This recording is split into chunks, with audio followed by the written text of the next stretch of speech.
Če dobro spiš, si lep. Če imaš dobro vzmetnico, ne rabiš botoksa. Jaz sem ena tistih, ki ne more zaspati drugače kakor na trebuhu. Tako da iščem vzmetnico, ki pač mi nudi udobje, če sem na trebuhu. Glede na težo pa starost vaše hčerke, bi to bilo nekaj najbolj optimalnega za njo.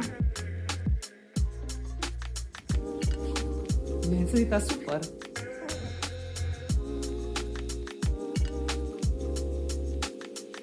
Vsak ve, kako je, če po noči švicaš, pa v bistvu sploh ni vroče. To pomeni, da imaš slabo vzmetnico. In na teh vzmetnicah se ti pa je to ne more zgoditi. Drugače za vašo težo bi bila tale najbolj optimalna izbira. Okay.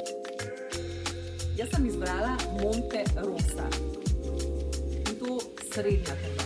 Ta mala je pa izbrala tole, Monč. Tudi ena taka srednja trdota. So mi rekli, da za otroka ni najboljš, če je na pretrdem ležišču. Top.